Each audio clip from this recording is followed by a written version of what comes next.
le Festival de l'Imaginaire, Geek Family et Autres Mondes présente Le Démon des Pierres. Épisode 1. Saint-Cana, par un début d'après-midi d'été. Ils disent que ces tentes, ça se monte en 5 secondes, mais c'est 5 heures plutôt. Attends, Djibril, donne. Trop forte. N'empêche que je suis trop content qu'on refasse une soirée camping pour ton anniversaire. L'année dernière, c'est trop cool déjà. Moi aussi, Djibril. Tati et toi, vous restez combien de temps? On reste jusqu'à la fin de la semaine prochaine. Les autres, ils arrivent quand? Les autres et Émilie, hein? N'importe quoi, c'est juste une pote.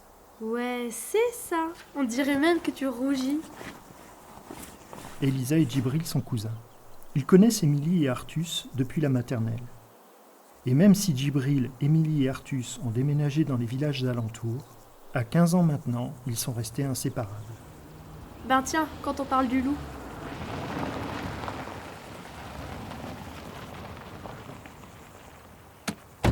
Salut les gars, on est là. Et les potes, Salut, ça fait trop plaisir de vous revoir.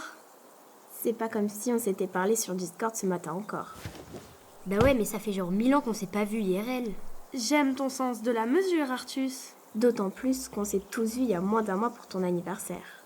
T'as la chronologie contrariée, toi. Salut Émilie.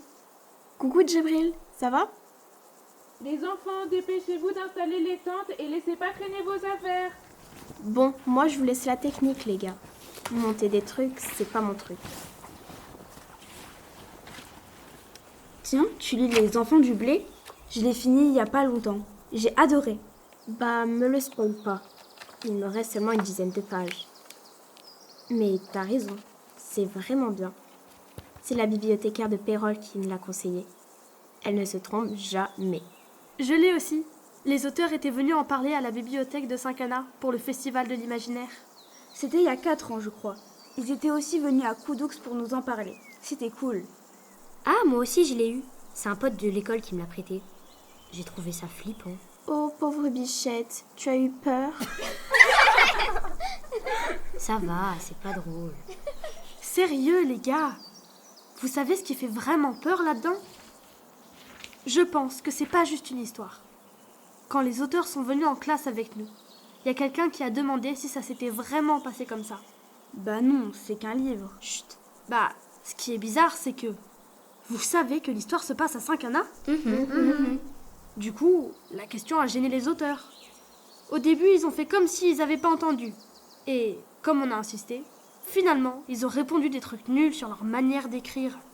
Bref, ils ont fait leurs hommes politiques, quoi. Et alors, c'est pas grave si? Je vois pas ce que tu veux dire. Mais Elisa, t'as peut-être raison. C'est peut-être qu'une histoire, ce qu'ils ont écrit. Mais c'est possible qu'il leur soit arrivé un truc en vrai. En vrai, ils étaient du coin. Ils ont grandi ici, comme nous. Franchement, les gars, après avoir lu l'histoire, j'ai ma petite idée de où elle se trouve, cette fameuse ruine. Ça vous dit un raid à vélo pour aller voir? Bon bah, vas-y, on y va.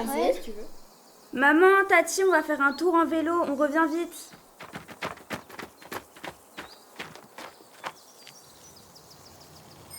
Alors que les enfants filent par la route menant au village, ils croisent un vieil homme qui les suit du regard. Tandis que les enfants s'éloignent, ses yeux se baissent vers un chat qui se frotte à ses jambes. Alors, Lougat, qu'est-ce que tu en penses? Tu crois qu'ils vont le sauver, ce village?